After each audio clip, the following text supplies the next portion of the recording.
Leadership and learning are indispensable to each other. The words of John F. Kennedy. I wish you all a very pleasant good morning. Reverend Vice Chancellor Sir, respected Dean Sir, esteemed Chief Guest of the day, Madam Shantashila Nair, IAS retired, and our dear participants. In the last 3 decades, higher education system in India has grown incredibly. There is an improvement of women enrollment in higher studies and workforce as the knowledge economy of 21st century is women friendly. Yet, women are still underrepresented in leadership roles despite several national missions, reforms, and agenda, both by central and state governments. There may be numerous reasons for this gross underrepresentation, which necessitate such context-specific barriers to be identified and addressed. In general, the process of leadership development is still a less explored area. Hence, with this quest in mind, we move on to the formal inauguration. I would like to invite Dr. E. Povamal, Presiding Officer of IC and convener of the 5-day FDP, to deliver the welcome address. Ma'am.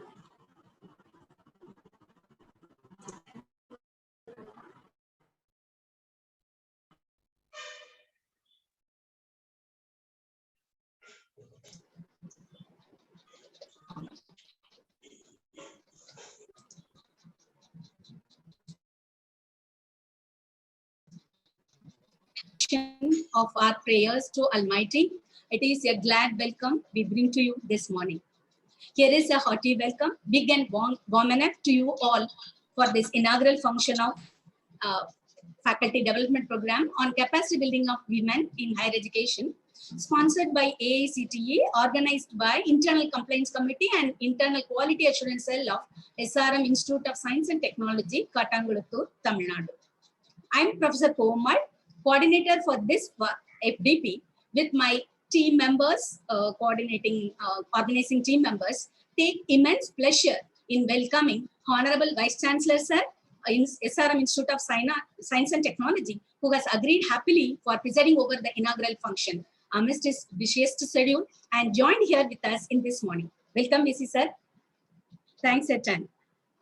We want to extend our heartfelt and beloved welcome to our respected chief guest of today's function, Honorable Madam Shantashila Nair, IAS retired, former Vice Chairperson, Tamil Nadu State Planning Commission. Welcome, Madam. We are honored by your gracious presence for this function and also waiting to listen to you. Thank you so much for agreeing here to be here. Also, we wanted to extend our sincere welcome to our Dean, College of Engineering Technology, Dr. T.V. Gopal, for his presence today here. Welcome, sir. He always encourages each one of us in participating in such events, and hence agreed to join in the inaugural function happily to felicitate us. Thank you so much. We are happy to welcome other delegates, deans, directors, head of the departments of various institutes, and our own dear participants. Your presence makes us very happy and inclusive welcome to all of you. For now, let us put aside all our differences and instead celebrate what brings us together. Many of you have made a huge effort to join us today and also in the following 4 more days. On behalf of all of us, we are deeply appreciative and offer you our most grateful welcome.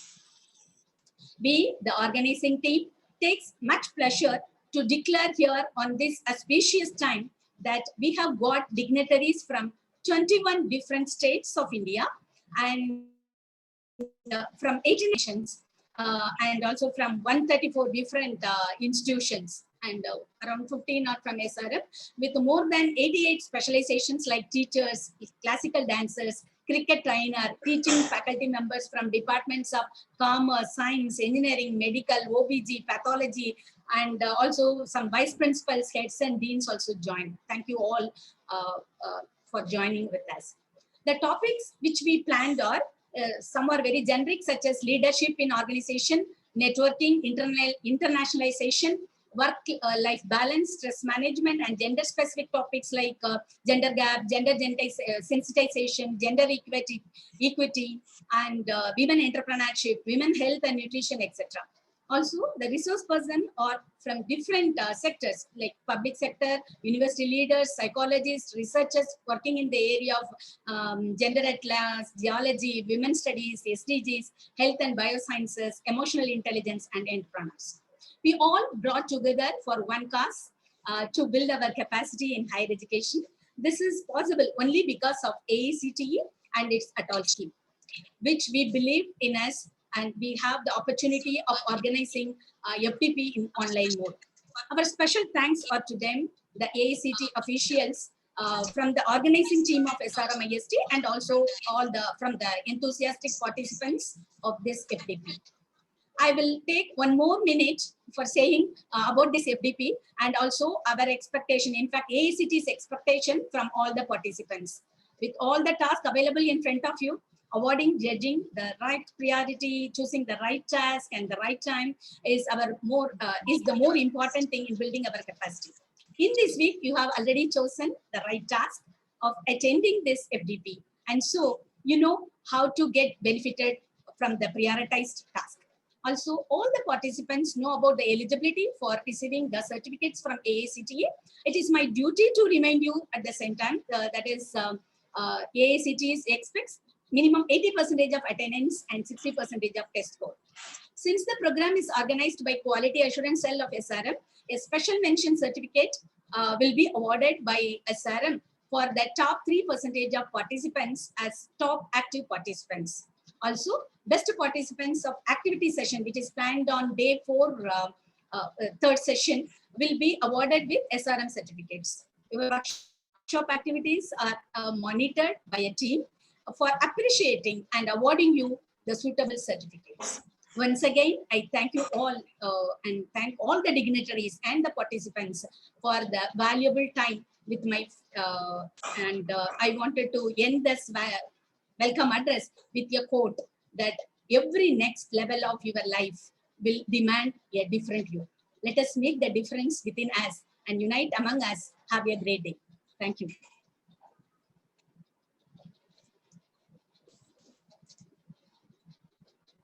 Ramya? Thank you, ma'am, for that. Ramya? Thank you, ma'am, for that. Welcome. And now,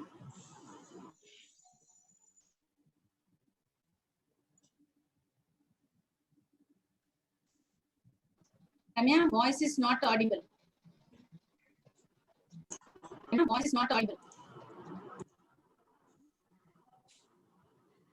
thank you, ma'am. Sorry for that glitch. Today, we are honored to have our Vice Chancellor, Sir, Dr. C. Muthamil Selvan, among us to grace the occasion. Sir has been an integral part of SRM Group since its inception and has served various academic and administrative roles for more than 30 years. Sir has excelled in his academic accomplishments with his research in the areas of nanoscience and nanotechnology. I humbly request our Vice Chancellor, Sir, to share his insights about the FDP through his presidential address. Sir.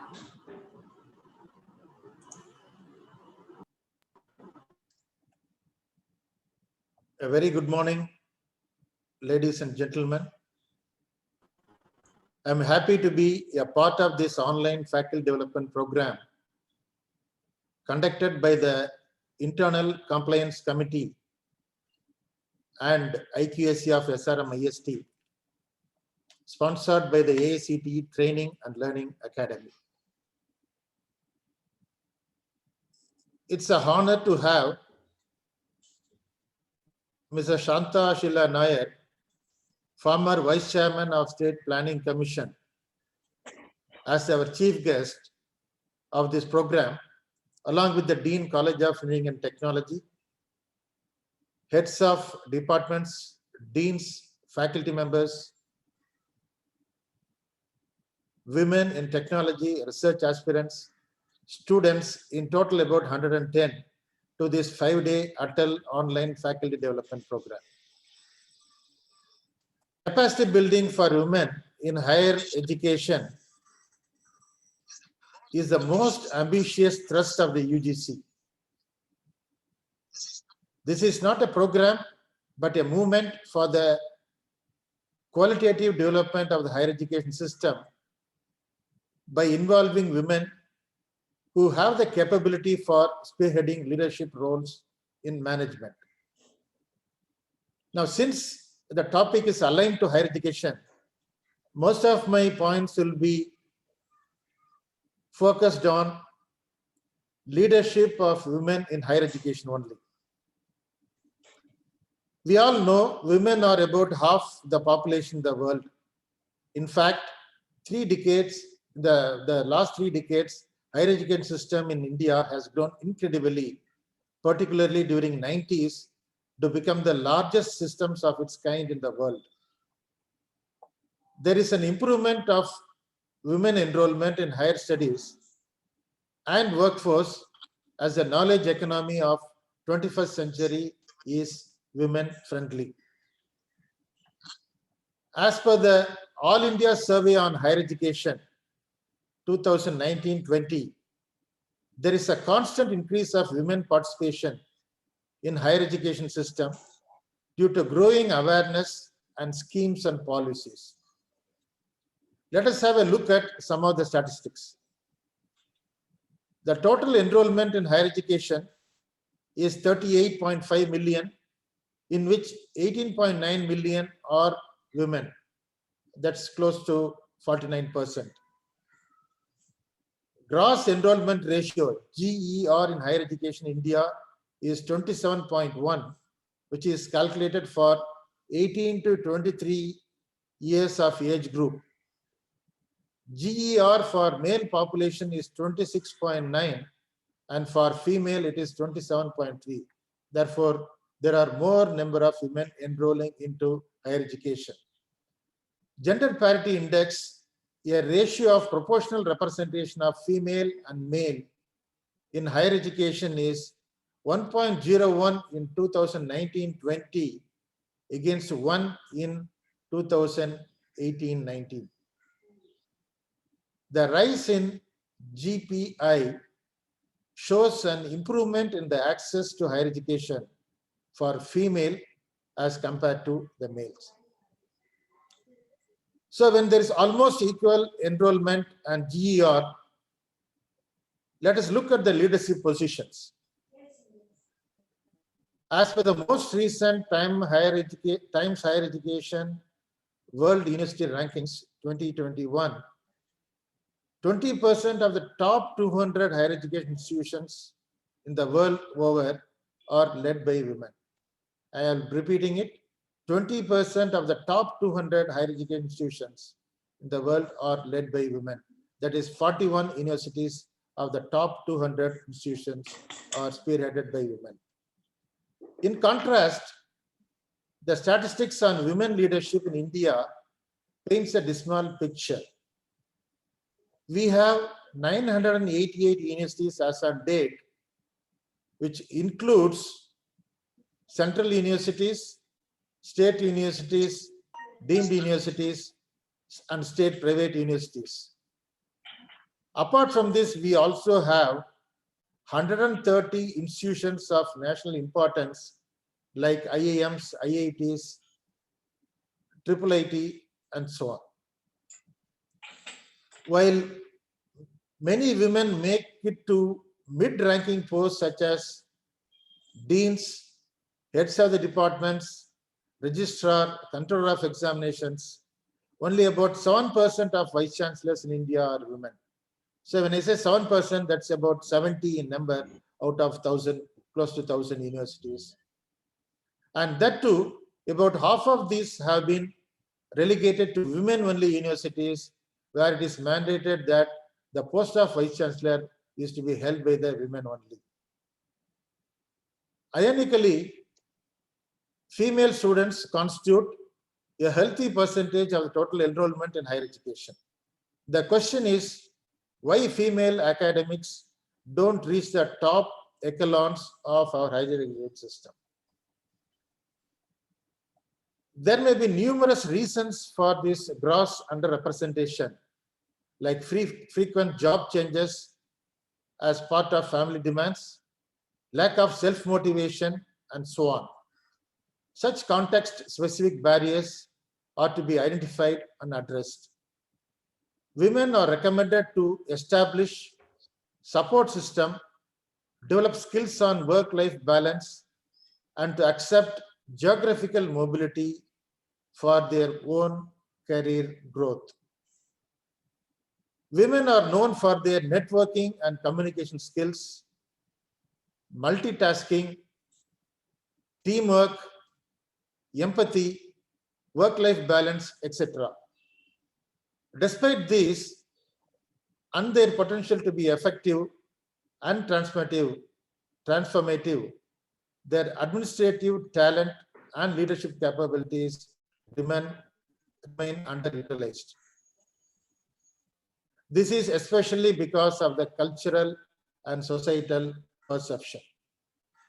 However, women have the potential to contribute to effective management of higher education, and efforts have to be made to meet this challenge. Some of the requirements of women leaders are: women themselves have to be proactive in achieving this systematic change. To do so, they need to build a critical mass of women who work together to bring about change in their own immediate environment. As more women join the top positions, their power base would increase and impact on change processes in their institutional structures. It is important that the change process begins with the self, but changes also need to come from many other contexts, like the immediate family, the society, which culturally determines head role, and other women influences within the family circles.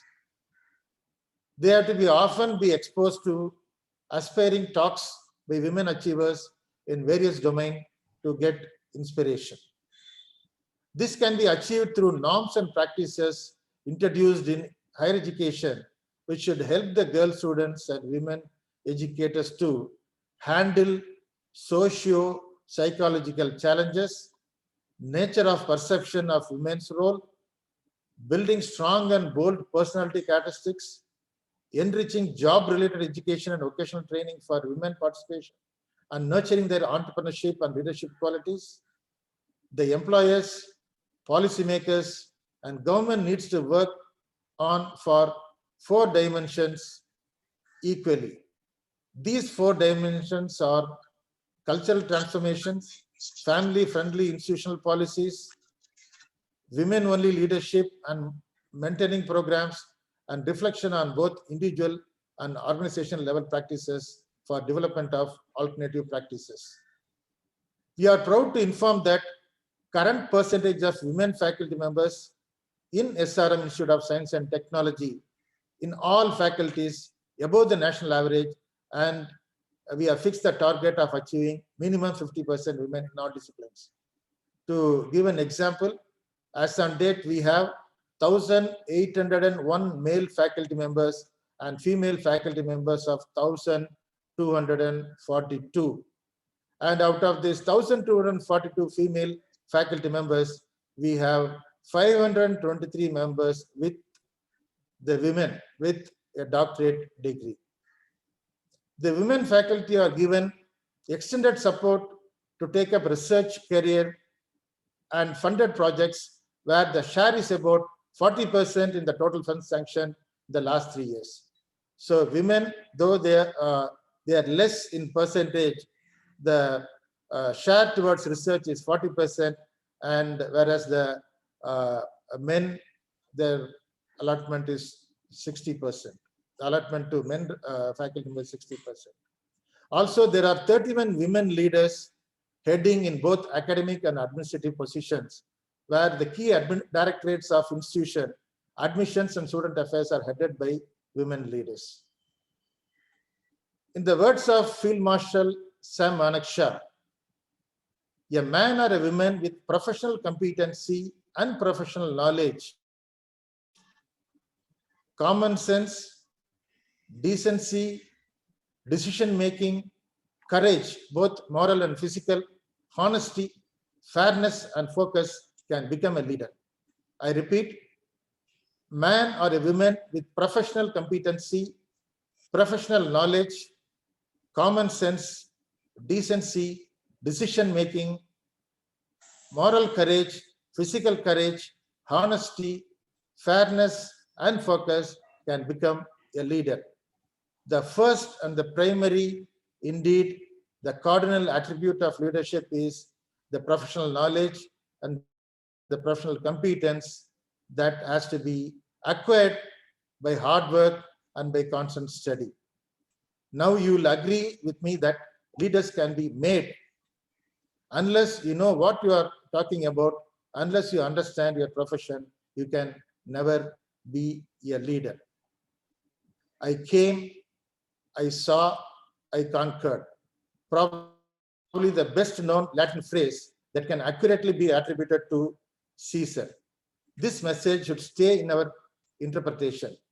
Most job announcements, career prospects are open irrespective of gender aspects, and it is we who seem to be laying the wall. On a lighter note, I quote Sadhguru, those who think women cannot be leaders are not married. And a powerful quote from Eleanor Roosevelt, truly a woman's strength cannot fully be predetermined until she is put to the test, unquote. The analogy with a tea bag is quite fitting.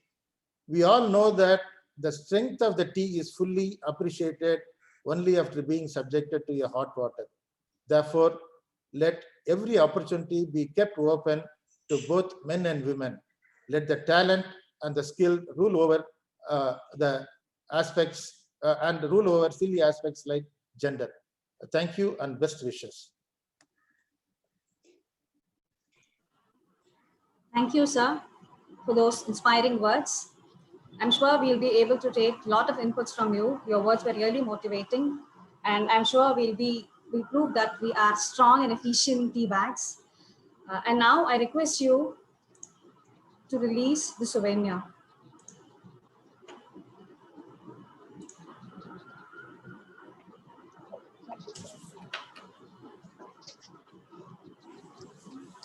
Hey, unmute them.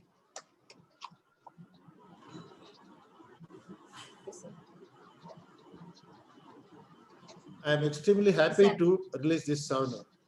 Thank you, sir. Thank you, sir. 1 second, we'll take a photo of it. Yeah. Thank you, sir. Thank you.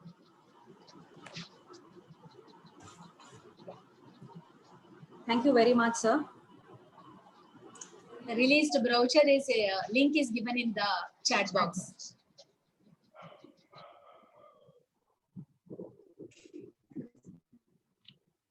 Proceed, Ramya. Yes, ma'am. Thank you, sir. Now I invite Dr. Thanga Revati to welcome our chief guest of the day. Morning, everyone. So it's my great pleasure to welcome our chief guest of the day, Ms. Shanta Sheila Nair, former Vice Chairman, Tamil Nadu State Planning Commission. She is a 1973 batch IAS officer of Tamil Nadu cadre. She has started her career as sub-collector Dindigul in 1975. She is credited with having contributed to the successful implementation of the rainwater harvesting in Tamil Nadu. Ms. Nair served as both chairman and managing director of the Chennai Water Supply and Sewerage Board in 1994. And later, she acted as a secretary municipal administration and water supply in 2001. Nair is credited with saving Chennai city from a water crisis in the early 2000s, when she made rainwater harvesting compulsory with special tanks and pipes for the same in each household. She has also worked on an anti-flooding measure by creating rainwater harvesting points in low-lying areas. As a result, the groundwater level rose by 7 feet. As Secretary to the Government of India, Department of Drinking Water Supply and Sanitation, she is credited with revamping and coordinating the decades-old scheme of accelerated rural water supply with the National Drinking Water Policy and a new national rural drinking water supply. Thank you, ma'am. We are happy to have you in our FDP program. Thank you, ma'am. We welcome you.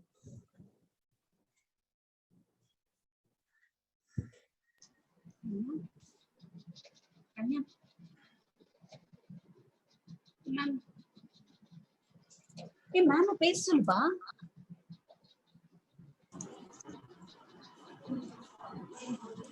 Shall I start? Sheila ma'am, we Yeah, shall I welcome start? you. Yes, ma'am, to deliver the chief guest address. Dr.